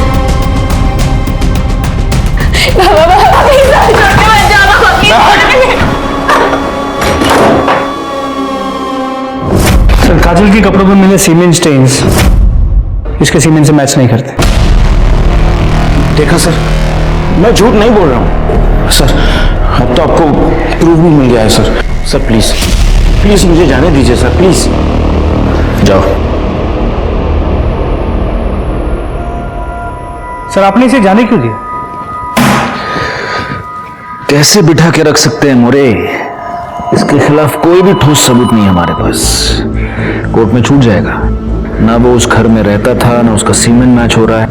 अब बस एक तरीका है, काजल के पेट में जो 2 महीने का बच्चा पल रहा था, अगर उससे इसका डीएनए मैच होता है तभी हम इस पे हाथ डाल सकते हैं। सर उसका डीएनए रिपोर्ट भी जल्दी आ जाए, लेकिन अगर काजल के कपड़ों पे मिला सीमेंट इसका नहीं है तो फिर वो किसका हो सकता है? इस सवाल का जवाब अब एक ही आदमी दे सकता है, बिरजू। जो आदमी पैसे के लिए अपनी बच्ची को गिरवी रख सकता है, वो कुछ भी कर सकता है। क्या हुआ बिरजू का, पता चला? सर अब तक वो घर नहीं लौटा। करडे उसके घर पे नजर रखे हुए हैं।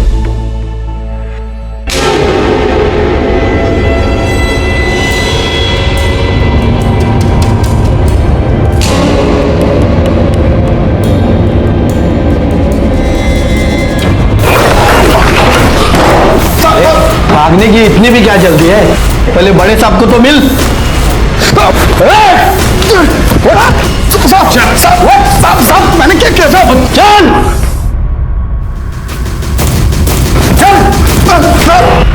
सौतेला बाप होने का बहुत अच्छा फर्ज निभाया तो। साहब हम सौतेले सही, मगर सगे से भी ज्यादा प्यार किए हैं उसको।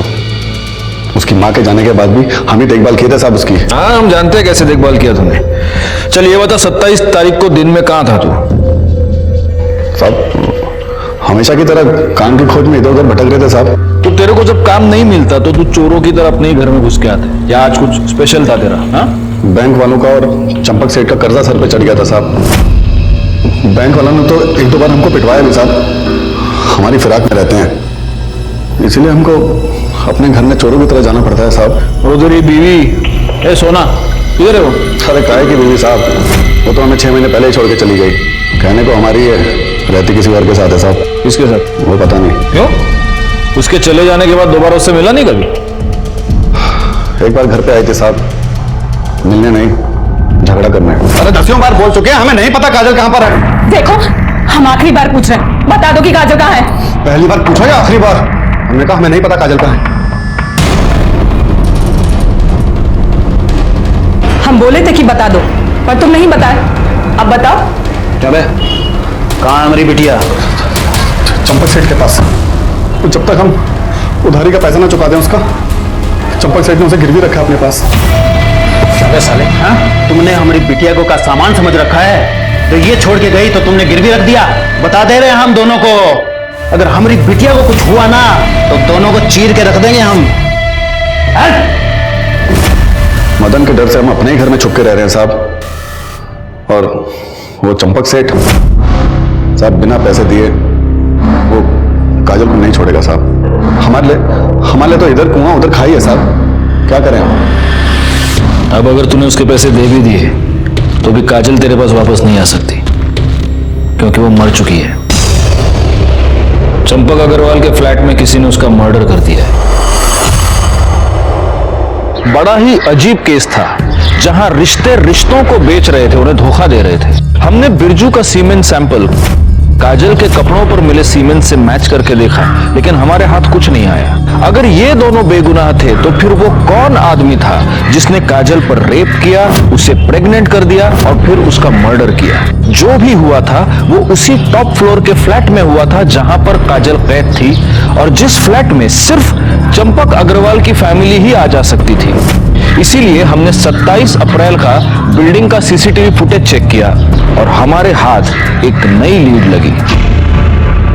अरे ये तो आकाश है। एक मिनट पॉज करो। सर, ये चंपक जी का पोता है, कभी कभी यहाँ आता है। हो सकता है इसी ने रेप किया हो। एक काम करो, आगे का फुटेज दिखाओ, देखते हैं बाहर कब निकला या फिर ये अग्रवाल फैमिली का कोई और मेंबर आया है या नहीं। दिखाओ जरा। बस सर, इतना ही है। सर, अगर वो आकाश है तो वो दिन में 2:30 बजे आया है और शायद इसी 1 घंटे के बीच वो वापस चला गया, क्योंकि उसके फैमिली का और कोई दूसरा मेंबर आता जाता दिखाई नहीं दिया। ओके मोरे, इस अग्रवाल फैमिली के बारे में पूरी इंफॉर्मेशन मुझे चाहिए। किसी अंदर के बंदे को काम पर लगा दो, कोई मेड सर्वेंट या कोई और। अब ये चंपक सेठ का फैमिली के बारे में क्या बोलने का मैडम? वो फैमिली में सब जेंटलमैन लोग रहते। जेंटलमैन मतलब? इनकी फैमिली में ना 4 मर्द रहते। एक वो चंपक सेठ, उनका छोटा बेटा प्रवीण, उनका बड़ा बेटा नितिन और नितिन का बेटा आकाश। वो 4 लोग मेरे को घूरने का तो छोड़ो, लेकिन ऐसा आंख उठा के भी नहीं देखते। मैं 3 साल से उनके घर में काम करती है। एक दिन तो ना मैं मैडम एक लाल रंग की साड़ी पहनी थी, तभी इधर का सब लोग मेरे को देख के क्या बोला मालूम? बोला, सुनीता तू तो मार ही डालेगी सबको। मैडम, लेकिन ये घर का लोग कोई भी मेरे को पलट के भी नहीं देखा। एक दिन ना मैडम मैं ऐसा फ्रॉक जैसा ड्रेस पहनी थी, तब मैं सोची थी कोई नहीं तो यह आकाश तो मेरे को जरूर देखेगा। उसका तो अभी उम्र है ना, ये उम्र में तो सब चलता है, लेकिन वो भी नहीं देखा। वो तो दिन भर ना वो उसके आइटम है ना पूजा, उसके साथ में फोन में लगा रहते, बात करते। दोनों का लफड़े की वजह से ना घर में एक दिन बहुत बड़ा राड़ा हो गया। मतलब इस आकाश को छोड़ के घर में सब ठीक ठाक, सीधे एकदम। अब इस संत आदमी बोले तो नितिन भाऊ, वही घर का सब काम काज देखता है, और ये प्रवीण भाऊ वो तो दारू पी के आता है रोज। ये बताइए चंपक अग्रवाल कैसा आदमी है? अभी चंपक सेठ क्या खराब होएगा मैडम, अभी उसका उम्र बच्चा है क्या? और ये नीतू मैडम है ना, ये सबको ऐसा सीधा करके रखी। हाँ, नीतू कौन है? नीतू बोले तो प्रवीण भाऊ की बाइको। चंपक सेठ और नितिन भाऊ की बाइको तो बहुत पहले गुजर गई मैडम, और ये नीतू मैडम है ना, वो ही सबको संभालती है। अब एक नीतू मैडम अकेले औरत है घर में, और उसका भी प्रवीण भाऊ से बहुत राड़ा चलता है। ये लेडीज परफ्यूम की स्मेल तुम्हारी शर्ट से क्या कर रही है? अरे ये तुम्हारा है। मेरा है? मेरा तो नहीं है, मैं इस शेड का परफ्यूम नहीं लगाती हूँ। तो और किसका होगा? मतलब अब तुम घर से बाहर जाके मुंह मारना शुरू कर दिया है ना? यही सब रह गया था। इस तरह से बात मुझसे किया मत करो तुम। बहुत मूर्ख समझ के रखा है मुझे। वो प्रवीण भाऊ को क्या, चंपक सेठ को भी किसी लड़की के लिए बहुत सुनाई थी एक बार। अच्छा, इस घर में कोई लड़की भी रहती है? इस घर में नहीं मैडम, वो मालाड वाले घर में है ना, उधर रहती है। ये चंपक सेठ है ना, एक जवान छोकरी को मालाड वाले घर में रखा है। वो लड़की को लेके ना एक दिन बहुत राड़ा हो गया था घर में। तुमने जल विहार वाले घर की चाबियां किसी को दी थी? हाँ, प्रवीण लेके गए थे 2-3 बार चाबी तो। क्यों? तुम वहां क्या करने गए थे?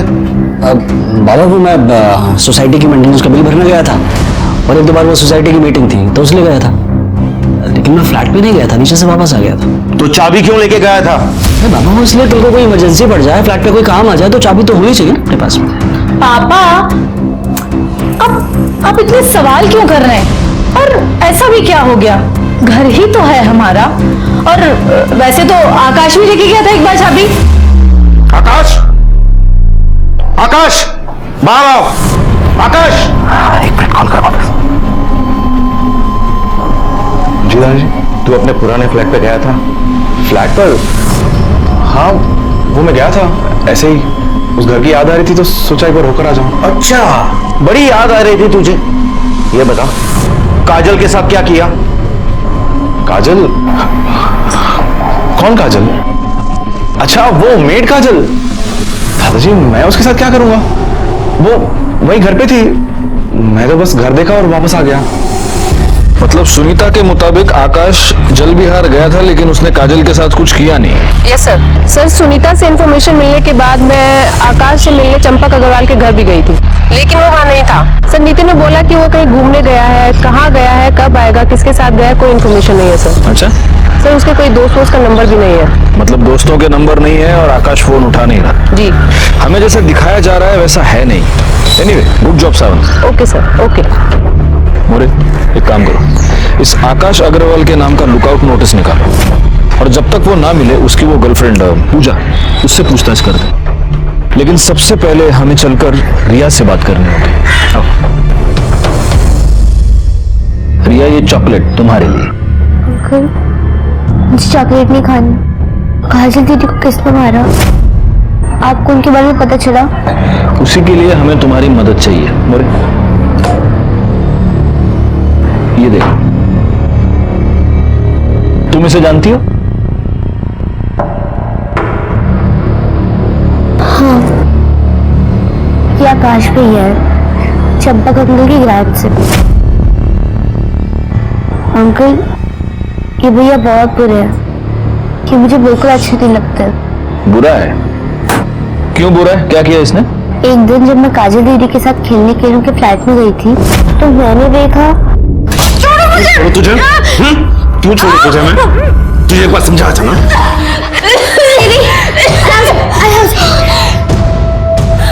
जो मैंने कहा उसे याद रख। चलो। अच्छा, आप एक बात बताइए मोरे, ये आकाश के पिता नितिन या फिर इनके भाई प्रवीण, इन दोनों को आपने बाद में कभी आपकी सोसाइटी में देखा है? जी, प्रवीण भाऊ को मैंने सोसाइटी मीटिंग में एक दो बार देखा है। तो नितिन भाऊ को जब से इन लोग शिफ्ट हुए ना, 2 साल हो गए, तब से यहाँ नहीं देखा। नितिन भाऊ बहुत अच्छे इंसान है और उनका बेटा वो तो एकदम आवारा बन गया है। और ये प्रवीण भाऊ, वो तो नितिन भाऊ से एकदम उल्टे, दारू पीना, तमाशा करना, वॉचमैन के साथ मारामारी करना, ये उसका रोज का काम है। इसीलिए सोसाइटी में उसकी कंप्लेंट हो गई थी। उसी के बाद चंपक भाऊ ने यहाँ से शिफ्ट कर लिया। ठीक है, हम चलते हैं। रिया, और ये चॉकलेट तुम्हारे लिए। अंकल, आप काजल दीदी को जिसने मारा है अपने पकड़ तो लोगे ना? बहुत जल्दी पकड़े। हाँ? क्या सावंत मैडम, आपको कुछ सुनाई दिया? No sir. मोरे, तुमने सुना कुछ? कुछ सुनाई नहीं दे रहा। वॉल्यूम बढ़ाइए थोड़ा अपना। हाँ चलो बताओ। सर, मेरे और आकाश के रिलेशनशिप में कोई कमिटमेंट नहीं था, वो बस सेक्सुअल था। देखो पूजा, कुछ भी बोलने से पहले जरा सोचना, क्योंकि अगर तुमने झूठ बोला तो सावंत मैडम तुम्हें इतना मारेंगी कि बाद में तुम कुछ भी बोलने के काबिल नहीं रहोगे। जो भी बोलना सच बोलना, ओके? हाँ चलो बोलो, क्या हुआ फ्लैट में? सर, उस दिन मैं और आकाश बेडरूम में थे।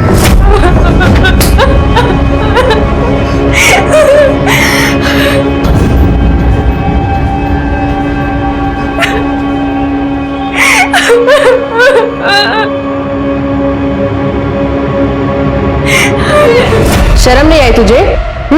एक लड़की होके दूसरी लड़की के साथ ऐसा करते हुए?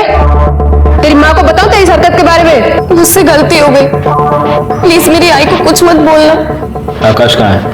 सर मुझे नहीं पता आकाश कहाँ है, वो तो मेरा फोन भी पिक नहीं कर रहा है। जल्दी जल्दी आओ, इधर खुदाई का काम करो, थोड़ा पानी का टाकी बनाने का है। आओ, इतना चौका ना करो। हाँ संभालो, संभाल के जरा। अरे ये क्या है? हटो पीछे हटो।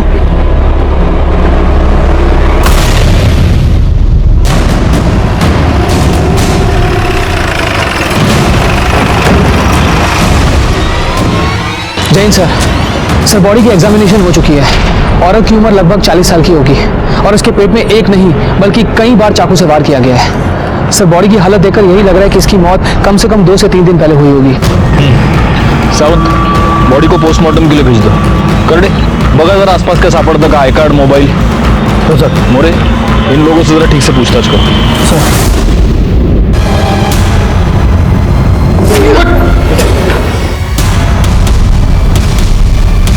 सर ये तो काजल की माँ सोना है। क्या? हाँ सर, इसका मैंने फोटो बिरजू के घर पे देखा था। सोना का मर्डर हमारे लिए बहुत ही शॉकिंग था और शॉक के साथ साथ ये मर्डर हमारे लिए एक डाउट भी लेकर आया था कि क्या इन दोनों माँ बेटी के मर्डर्स का आपस में कोई कनेक्शन था, और अगर था तो क्या था। फॉरेंसिक रिपोर्ट के मुताबिक चंपक अग्रवाल के फ्लैट के दरवाजे पर रिया, काजल, चंपक और आकाश के अलावा 3 और लोगों के फिंगरप्रिंट्स मिले थे। इसका मतलब वहां पर कोई और भी आया था। फॉरेंसिक रिपोर्ट के बाद हमने सीसीटीवी फुटेज चेक किया, जिसमें से एक नया सच सामने आया जो चंपक के बेटे प्रवीण से जुड़ा हुआ था। सर ये आप मुझे क्यों दिखा रहे हैं? इसलिए दिखा रहे क्योंकि तूने ये कहा था कि तू जल विहार वाले फ्लैट पर कभी गया ही नहीं। जी। लेकिन काजल के मर्डर से 1 हफ्ते पहले यानी 20 तारीख को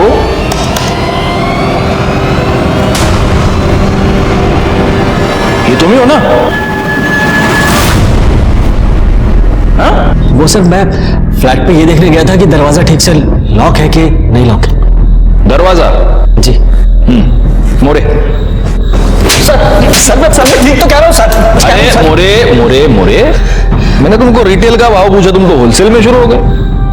हाँ प्रवीण बोलो, मार खाओगे, मिर्ची खाओगे या सच बोलोगे? सर वो 4 महीने पहले मैं एक फाइल ढूंढने गया था जल विहार वाले फ्लैट पर। वहां जाकर मैंने देखा। कौन है तू? ये तो हम आपसे पूछ रहे हैं, आप कौन है? अरे ये घर है मेरा, इस घर का मालिक हूं मैं। तू अंदर कैसी आई? कर क्या रही है तू यहाँ पर? वो हम काजल यादव है, बिरजू यादव की बेटी। चंपक सेठ से हमारे बाबा ने पैसे लिए थे तो वो चुका नहीं पाए, इसीलिए हमको गिरवी रख दिया उन्होंने। हमारे पापा जल्दी आएंगे और हमको छुड़ा के ले जाएंगे। पागल तू रो क्यों रही है? रोना बंद कर, मैं ना बाबा से बात करूंगा। मैं बाबा से बात करूंगा। ये कोई बात होती कि पैसे के बदले में लड़की को लेकर आ गए? मैं बाबा से बात करूंगा, वो देखना। हम करेंगे ना बात बाबा से। हाँ तू रोना तो बंद कर, मैं करूंगा बाबा से बात और वो तुझे छोड़कर भी आएंगे।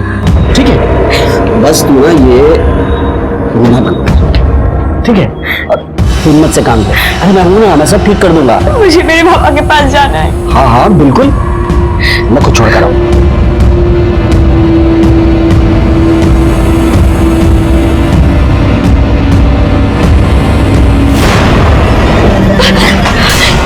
क्या कर रही है तू?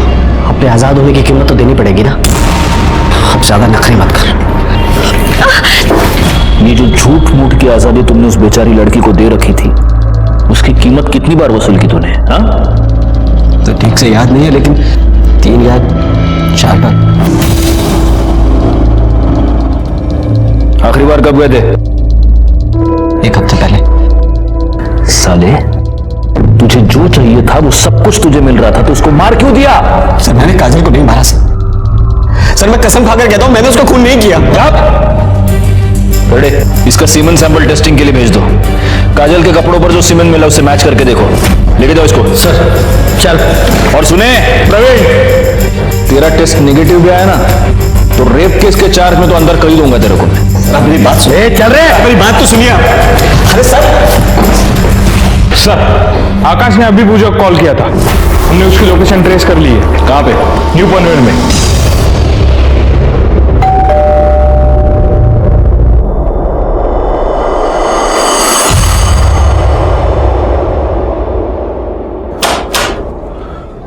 क्या है साहब? वो आपसे कोई मिलने आए हैं।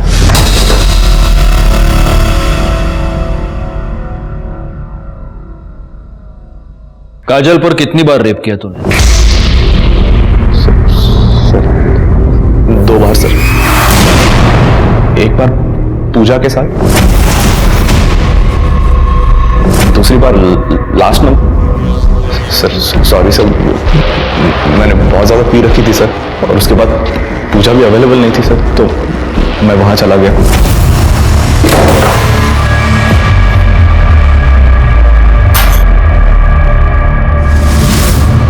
अब क्यों आए हो यहाँ पे? चले जाओ आप यहाँ से, अब चले जाओ वरना मैं चिल्लाऊंगी। मैं बोल रही हूँ। तूने काजल को मारा क्यों?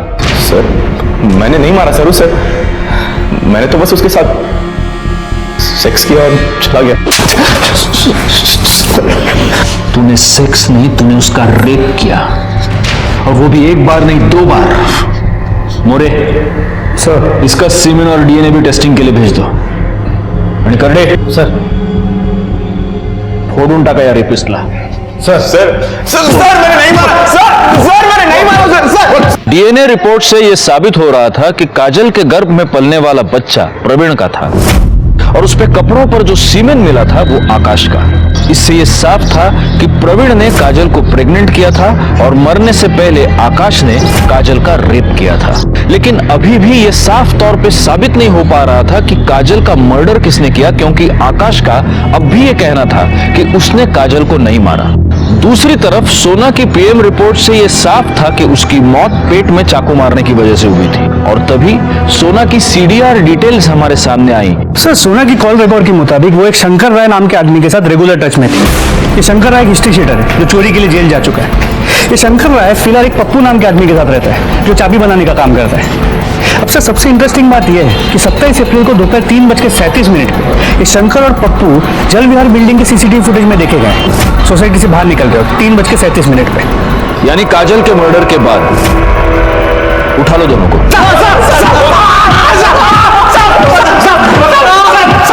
बस बस बस मोरे, बस बस। हाँ बोलो, 27 तारीख को दोपहर 2 से 4 के बीच जल विहार बिल्डिंग में क्या करने गए थे? साहब, उस दिन हम लोग बिल्डिंग में काजल के लिए गए थे साहब। सुना बिरजू को छोड़कर हम लोग के साथ आई थी साहब। उसने बताया कि उसका पहला पति मदन काजल के लिए उसको बहुत परेशान कर रहे हैं। उसने बताया कि चंपक सेठ ने उसको घर पे रखा है। वो चाहती थी कि मैं काजल को वहां से निकाल कर उसको दे दूं, ताकि वो अपने पति को देखे और छुटकारा पा ले। साहब, ये पप्पू है, चाबी बनाता है साहब, इसकी हेल्प ली थी साहब। वो टॉप फ्लोर था, इसलिए जब भी कोई आ रहा था तो हम लोग भाग के छत पे जाके छिप जा रहे थे साहब। कितने बजे घुसे थे बिल्डिंग में? साहब, वो तकरीबन 2:45 बजे का टाइम था साहब। पप्पू ने बाहर वाले ताले की चाबी बना लिया था, सिर्फ लैच बनाना बाकी था। हम लोग बना रहे थे, तभी लगा कि लिफ्ट से कोई आ रहा है साहब। हम लोग भाग के छत पे जाकर छिप गए थे साहब। कौन था? पता नहीं साहब, झटका तो तब लगा जब वो भी आदमी अगर छत पे ही छिप गया, और लगभग 10-15 मिनट तो वहीं रहा। क्या किया उसने वहां पर? साहब, किया कुछ नहीं, लेकिन बार बार फ्लैट की तरफ देख रहा था और अचानक नीचे चला गया। हम लोग वहीं रुके, हम लोग देखे कि कोई आने वाला तो नहीं है। जब लगा कि नहीं आने वाला है तो हम लोग भी नीचे गए, और जो चाबी बनाया था उसको खोल के अंदर गए। अंदर जाकर देखा तो साहब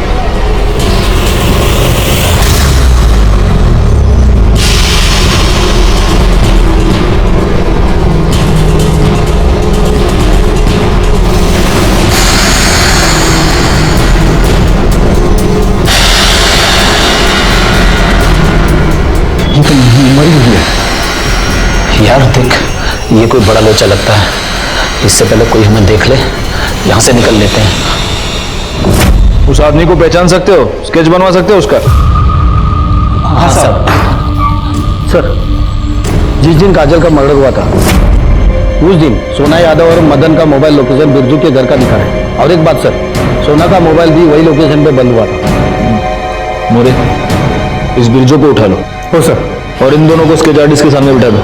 पता तो चला ये दूसरा आदमी है कौन।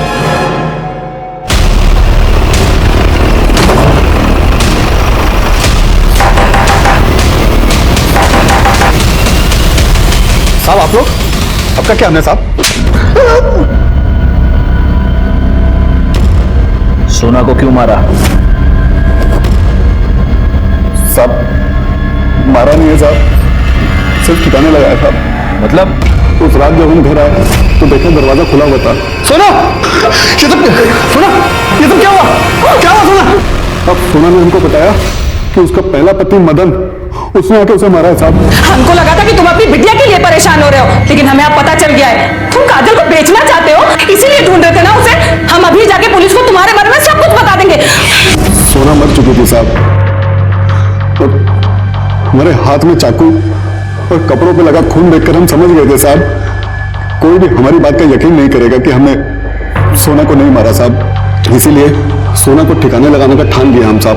दूर चाकू और मोबाइल फेंक दिया साहब। तो जब ये मदन पकड़ा जाएगा तब पता चली जाएगा कि तू सच बोल रहा है या नहीं। तब तक यहीं बैठा रहे और मिर्ची खा।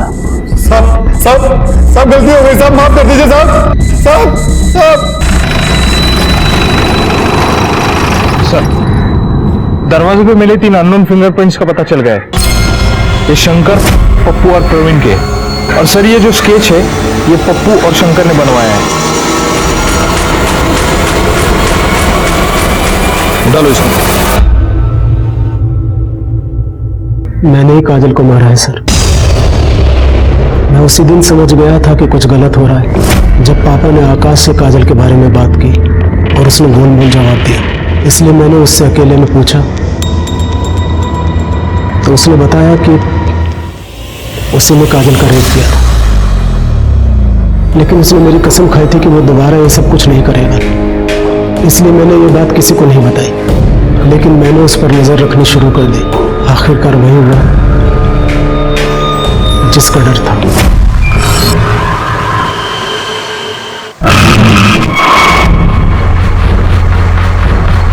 मैंने ये सोच लिया था कि आज ही ये सब कुछ खत्म कर दूंगा, इसलिए मैं टेरेस पर चला गया और आकाश के जाने का इंतजार करने लगा। उसके जाते ही मैं फ्लैट में गया और